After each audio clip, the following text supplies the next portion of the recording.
কল্পনা করুন আপনি একটি নির্জন খামার বাড়িতে আছেন, চারিদিকে মাইলের পর মাইল শুধু বরফ আর নিস্তব্ধতা। আপনি বুঝতে পারছেন আপনার উপর কেউ নজর রাখছে, কিন্তু কাউকে দেখতে পাচ্ছেন না।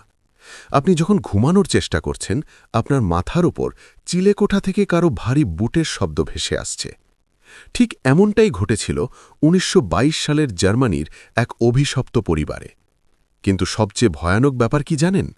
খুনি তাদের মারার পর পালিয়ে যায়নি, বরং সেই লাশের সাথেই একই ছাদের নিচে বসবাস করেছিল দিনের পর দিন। আজ বিভ্রম 7-এ আমরা টাইম মেশিনে চড়ে ফিরে যাব সেই ভয়ঙ্কর রাতে। মিউনিখ থেকে সমানগ দূরে এক ছোট্ট গ্রাম কাফেক, সেখানে বাস করত গ্রুবার পরিবার। গ্রামের মানুষ তাদের খুব একটা পছন্দ করত না। পরিবারের কর্তা আন্দ্রেয়াস গ্রুবার ছিলেন একজন খিটখিটে মেজাজের মানুষ। কিন্তু ১৯২২ সালের মার্চ মাসে আন্দ্রেয়াস কিছুতো বদলে যান। তিনি প্রতিবেশীদের জানান তুষারের উপর তিনি অপরিচিত কিছু পায়ের ছাপ দেখেছেন, যা জঙ্গলের দিক থেকে তার বাড়ির দিকে এসেছে, কিন্তু ফিরে যাওয়ার কোনো ছাপ নেই। তার বাড়ির চাবি হারিয়ে গিয়েছিল, আর কেউ যেন চিলেকোঠায় লুকিয়েছিল। কিন্তু দুর্ভাগ্যের বিষয়, তিনি পুলিশের সাহায্য নেননি। ৩১শে মার্চ রাত নামার সাথে সাথে যেন মৃত্যু নেমে এলো সেই বাড়িতে। কোনো এক অজ্ঞাত কারণে পরিবারের সদস্যদের একে একে বাড়ির পেছনের গোয়াল ঘরে নিয়ে যাওয়া হয়। সেখানে অন্ধকারের মাঝে লুকিয়েছিল যমদূত।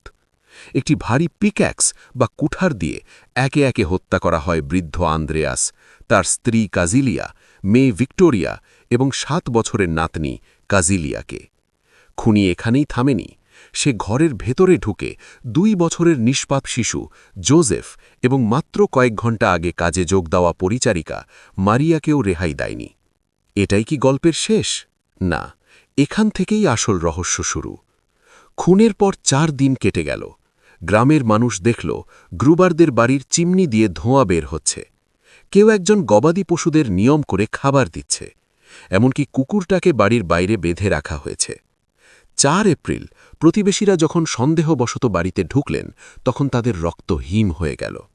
গোয়েন্দা রিপোর্টে জানা যায় খুনি ওই ৪ দিন বাড়ির খাবার খেয়েছিল, এমনকি ভিক্টোরিয়ার বিছানায় ঘুমিয়েছিল। পাশে ৬টি লাশ পড়ে থাকা সত্ত্বেও খুনির মাঝে কোনো বিকার ছিল না। পুলিশ ১০০ বছর ধরে চেষ্টা করেও আজ পর্যন্ত জানতে পারেনি সেই ব্যক্তিটি কে ছিল। কেউ বলে এটি ভিক্টোরিয়ার মৃত স্বামীর কাজ, কেউ বলে প্রতিবেশী লরেন্স শ্লিটেনবাউয়ার খুনি, আবার কারো মতে এটি কোনো অশরীরী আত্মার কাজ। ১৯২৩ সালে বাড়িটি ভেঙে ফেলা হয়, কিন্তু আজও সেই জমির কাছে গেলে স্থানীয় মানুষ এক অদ্ভুত আতঙ্ক অনুভব করেন। হিন্টার কাইফেক হত্যাকাণ্ড আজও অপরাধ জগতের এক অমীমাংসিত অধ্যায়। আপনার কি মনে হয়, সেই পায়ের ছাপগুলো কার ছিল? কেন খুনি ৪ দিন সেই বাড়িতেই অবস্থান করেছিল? আপনার মতামত আমাদের কমেন্টে জানান। আর এই ভিডিওটি ভালো লাগলে লাইক দিন এবং রহস্যের এমন আরও গভীরে যেতে সাবস্ক্রাইব করুন বিভ্রম 7। মনে রাখবেন, সত্য সবসময় চোখের সামনে থাকে না।